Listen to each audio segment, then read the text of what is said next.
Welcome candidates ICAR exam official. তো অনেক দিন পর এসএসসির ভিডিও নিয়ে এলাম। তো আজকে আমরা মেনলি কথা বলবো আমাদের যে এক্সাম হয়ে গিয়েছে এসএসসি এমটিএস। তো এসএসসি এমটিএস এক্সাম তো সবাই দিয়েছে, প্রায় ওয়েস্ট বেঙ্গলের অনেক ক্যান্ডিডেট দিয়েছে। তো আজকে আমরা সম্পূর্ণ বাংলায় তোমাদের সাথে শেয়ার করব এসএসসি এমটিএসের কাট অফ। তো আমি একটা কথা তোমাদের সাথে শেয়ার করতে চাই, এসএসসির যে সমস্ত এক্সামগুলো আছে এসএসসি বোর্ডের, সেই সমস্ত এক্সামে কি বাংলার ছেলেরা কম বসে? বাংলার ছেলেরা কি কম বসে? এসএসসি এমটিএস বলো, এসএসসির জিডি বলো, বসে তো না। তাহলে বাংলার ছেলেদের মধ্যে কেন বাংলায় এই কাট অফের ভিডিও খুবই কম চলে? তো আমি সম্পূর্ণটা তোমাদের সাথে বাংলায় শেয়ার করব। তো আইকার এক্সাম সবসময় তোমাদের সাথে বাংলায় অফিসিয়াল আপডেট জব নিউজগুলো তোমাদেরকে প্রোভাইড করে। তো অবশ্যই আইকার এক্সামের সাথে যুক্ত থাকো, সমস্ত রকম অফিসিয়াল আপডেট, বাংলার আপডেট, ওয়েস্ট বেঙ্গল বোর্ডের আপডেট সবার প্রথমে পাওয়ার জন্য। তো অবশ্যই তোমরা স্ক্রিনে দেখতে পাচ্ছ আমরা এসএসসি এমটিএস এক্সাম সম্পর্কে ডিসকাস করব। SSC MTS trial 1, SSC MTS trial 1 expected cut off, SSC MTS trial 1 expected cut off, SSC MTS 2021 all zone shift wise cut off. আমরা আজকে এটা আলোচনা করতে বসেছি। তো এই আলোচনায় আসার আগে আমাদের কিছু পয়েন্ট আছে, সেগুলো তোমাদের সাথে ডিসকাস করবো, না হলে তোমরা বুঝতে পারবে না।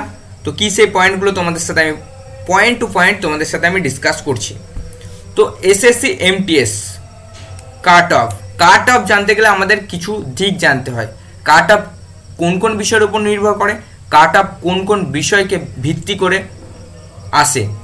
তো প্রথমত কাট অফ আসে আমাদের কোয়েশ্চেন প্যাটার্ন, কোয়েশ্চেন লেভেল, ঠিক আছে, আর হচ্ছে নেগেটিভ মার্ক, আর হচ্ছে তোমার টাইপ অফ কোয়েশ্চেন, আর অ্যাটেন্ডেন্স কোয়েশ্চেন, আর হচ্ছে ফর্ম ফিল আপ। ঠিক আছে, কত সংখ্যক ফর্ম ফিল আপ হলো আর কত সংখ্যক ক্যান্ডিডেট তোমাদের এক্সামে বসলো, এই কয়েকটি বিষয়ের উপর কিন্তু আমাদের কাট অফটা নির্ভর করে। তো প্রথমত আমরা যেটা মেন ফোকাস হচ্ছে আমাদের কত সংখ্যক ক্যান্ডিডেট অ্যাপ্লাই করেছে এবং কত সংখ্যক ক্যান্ডিডেট অ্যাটেন্ড করেছে। কারণ যে সকল ক্যান্ডিডেট অ্যাটেন্ড করেছে তারাই তোমাদের কোয়েশ্চেন প্যাটার্ন জানে, তাদের সাথে কিন্তু কোয়েশ্চেনের ফাইট হয়েছে, তাদের সাথে কোয়েশ্চেন হার্ড বা ইজির ফাইট হয়েছে, তাদের সাথে নেগেটিভ মার্কিংয়ের তোমাদের ফাইট হয়েছে। তো অবশ্যই টোটালটা তোমাদেরকে বুঝিয়ে বলছি। তো অবশ্যই বলে রাখি, তোমরা যদি আইকার এক্সামের নতুন দর্শক হও অবশ্যই আইকার এক্সামকে সাবস্ক্রাইব করো, পাশের বেল আইকনটি প্রেস করো। তো এসএসসি এমটিএস টোটাল রেজিস্ট্রেশন, তো 2021-এরটা জানার আগে আমরা একটু 2019-এরটা ধ্যান দেবো। তো 2019-এ যে রেজিস্ট্রেশন হয়েছিল এসএসসি এমটিএসের টোটাল রেজিস্ট্রেশন, সেটা হচ্ছে 38 লাখ সামথিং তোমাদের কিন্তু এসএসসি এমটিএসের কিন্তু 2019-এ ফর্ম ফিল আপ হয়েছিল। সেখানে কিন্তু 50% ক্যান্ডিডেট তোমাদের অ্যাটেন্ড করেছিল এক্সাম, 19 লাখ সামথিং তোমাদের কিন্তু অ্যাটেন্ড হয়েছিল এক্সাম। তো 50% ক্যান্ডিডেট কিন্তু তোমাদের অ্যাটেন্ড করেছিল এক্সামটা। এবং তোমাদের যে 2021-এ কত সংখ্যক ক্যান্ডিডেট রেজিস্ট্রেশন করেছে, সেটা হচ্ছে 45 লাখ প্লাস কিন্তু তোমাদের রেজিস্ট্রেশন হয়েছে 2021-এ, এবং অ্যাটেন্ড করেছে 2021-এ সেটা হচ্ছে 20 থেকে 22 লাখ ক্যান্ডিডেট। সেখানে তোমাদের 50% ক্যান্ডিডেট। তোমরা টোটাল পোস্টটা জানবো, কতগুলি পোস্ট আছে আমাদের। তো পোস্ট কিন্তু এসএসসির তরফ থেকে আমাদের কিন্তু জানানো হয়নি কতগুলি পোস্ট রয়েছে, সেটা হচ্ছে 9000 প্লাস। আমরা অ্যাপ্রক্স ধরে নিলাম 9000 প্লাস, কারণ আগের বারে যে পোস্ট ছিল সেটা 8000 সামথিং তোমাদের পোস্ট ছিল। তো সেখানেও কিন্তু তোমাদের 50% অ্যাটেন্ডেন্স ছিল, ঠিক আছে। আর তোমাদের একটা জিনিস জানতে হবে, এসএসসির একটা রুলস আছে, তোমাদের যে প্রিলিমিনারি এক্সাম থেকে মেন এক্সামে কত সংখ্যক ক্যান্ডিডেটকে ডাকা হয়। তো সামথিং তোমাদের বলতে গেলে তোমাদের পার্সেন্টেজ ওয়াইজে আমি বলবো না, তোমাদের আমি টোটাল ক্যান্ডিডেট কতগুলোকে ডাকা হয় আমি সেটা একবার বলে দিচ্ছি। আগের বারে যে সংখ্যক ক্যান্ডিডেটকে ডাকা হয়েছিল, এবারও কিন্তু ফর্ম ফিল আপ 1 এবং তোমাদের সিট সংখ্যা 1, সেই ভিত্তিতে তোমাদের বলা যায় কিন্তু টোটাল পাস করাবে তোমাদের প্রিলিমিনারি পরীক্ষায় হচ্ছে 1,10,000 সামথিং তোমাদের ক্যান্ডিডেটকে কিন্তু পাস করাবে মেন এক্সামের জন্য, কারণ মেন এক্সামে অনেক ক্যান্ডিডেট বাদ যায়। সো সেখান থেকে আমাদের পার সিট কম্পিটিশান, পার সিটের জন্য আমাদের দেখতে গেলে কম্পিটিশান পার সিটের জন্য আমাদের কিন্তু একটা সিটের জন্য 18 জন ক্যান্ডিডেট কিন্তু ফাইট করবে। আগের বারে সেই ফাইটের সংখ্যা ছিল 17, এবারে কিন্তু বেড়েছে, একটা সিট বেড়েছে। তো 18 জন ক্যান্ডিডেট কিন্তু একটা সিটের জন্য ফাইট করবে। তো সেখান থেকে আমরা এবার অনায়াসে তোমাদেরকে বলতে পারি, এবং তোমরা অবশ্যই হয়তো বুঝতে পারছো কাট অফটা কতটা আসতে পারে। এবারে এক্সাম কিন্তু আমি অ্যাটেন্ড করেছিলাম, তো এবারে এক্সামে তোমাদের যে প্রশ্নপত্র ছিল সেটা মিনিমাম কিন্তু 3টে শিফট, আমাদের 3 এবং 4 নম্বর যে শিফটটা ছিল সেখান থেকে কিন্তু তোমাদের এক্সামটা একটু ইজি হয়েছিল, কিন্তু তার আগে যে সমস্ত বাদবাকি এক্সামগুলো ছিল সেগুলো কিন্তু হার্ড হয়েছিল। সুতরাং আমি কিন্তু ওভারঅলটা বলবো, কাট অফটা ওভারঅল বলবো, স্টেট ওয়াইজ বলবো। তো অবশ্যই দেখে নাও general, OBC, ST, EWS total category কিন্তু আমি কাট অফটা তোমাদের সাথে ডিসকাস করছি।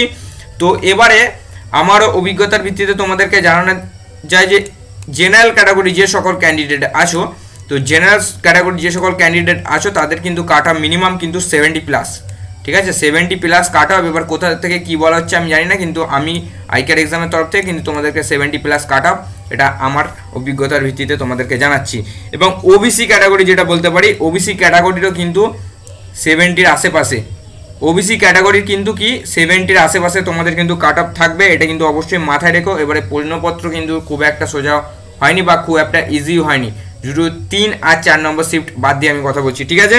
তো সেখান থেকে এসসি ক্যাটাগরি যদি আমরা দেখি, তো এসসি ক্যাটাগরি সেটা হচ্ছে তোমাদের 79 তোমাদের কিন্তু কাট অফ আসার চান্স রয়েছে। এবার কত থেকে কত থাকবে সেটা আমি লাস্টে বলছি তোমাদের, এখানে বলে দিই। তোমাদের এসটি ক্যাটাগরির যে তোমাদের কাট অফ আসতে পারে সেটা হচ্ছে তোমাদের 55। এবার কত থেকে কতর মধ্যে সেটা দেখার জন্য অবশ্যই ভিডিওটা শেষ অবধি দেখো। 55 কিন্তু তোমাদের কিন্তু কাট অফ আসার সম্ভাবনা রয়েছে এসটি ক্যাটাগরির সর্বনিম্ন, ঠিক আছে। ইডাব্লিউএস ক্যাটাগরির যে কাট অফটা আমরা অ্যানালাইসিস করছি সেটা হচ্ছে তোমাদের 69 থেকে কত সেটা আমরা পরে বলছি, আমরা আগে এটা ডিসকাস করে দেবো তারপরে। ইডাব্লিউএস ক্যাটাগরির জন্য 69 কিন্তু তোমাদের সর্বনিম্ন কাট অফ, 69 কিন্তু তোমাদের পেতে হবে, তাহলেই কিন্তু তোমরা কোয়ালিফাই করবে। আমি যে কাট অফটা বলছি সেটা নিট কাট অফ, ঠিক আছে। র মার্কস যেটা হবে সেখান থেকে 5-7 নাম্বার কম বেশি হতে পারে, ঠিক আছে। সেখান থেকে এক্স সার্ভিস ম্যানদের যে তোমাদের কাট অফ সেটা কিন্তু 56, এক্স সার্ভিস ম্যানদের হচ্ছে 56, কিন্তু তোমাদের সর্বনিম্ন 56। এবার আমি তোমাদেরকে বলি ইউআর ক্যাটাগরি যারা আছো তারা 70+2, ঠিক আছে, +2 -2 অবশ্যই করবে, +2 -2 করবে, কিন্তু তারপরে কিন্তু তোমরা কাট অফটা ধরবে, ঠিক আছে, +2 -2। তো সমস্ত ক্যাটাগরি ক্যান্ডিডেটদেরই বলবো +2 -2 প্রত্যেকটা ক্যাটাগরি ক্যান্ডিডেট। তো ওবিসিদের 70, সেখান থেকে +2 -2, এসসিদের +2 -2, এটা কিন্তু তোমাদেরকে ধরে রাখতে হবে, কারণ এটা অনেকটাও নির্ভর করে, সেটা হচ্ছে তোমাদের নেগেটিভ মার্কিং, ঠিক আছে, অল অফ ক্যান্ডিডেটস। তো আশা করি তোমাদের সাথে আমি ডিসকাস করলাম, তোমরা বুঝতে পারলে তোমাদের ক্যাটাগরি ওয়াইজ কাট অফ কতটা আসতে পারে। তো চাইলে স্ক্রিনশট করে নাও, যখন তোমাদের রেজাল্ট আসবে সেটা কিন্তু তোমাদের প্রমাণিত হয়ে যাবে। ডেটাগুলো খুবই কষ্টকর, কালেক্ট করতে একটু সময় লাগে, তো ভিডিওটা আনতে অনেকটা লেট হয়ে গেল, সেই জন্য ক্ষমা চেয়ে নিচ্ছি। তো নেক্সট ভিডিওতে দেখা হচ্ছে এসএসসির মোর ইনফরমেশনের সাথে। সো নমস্কার, জয় হিন্দ, বন্দে মাতরম, ভারত মাতা কি জয়।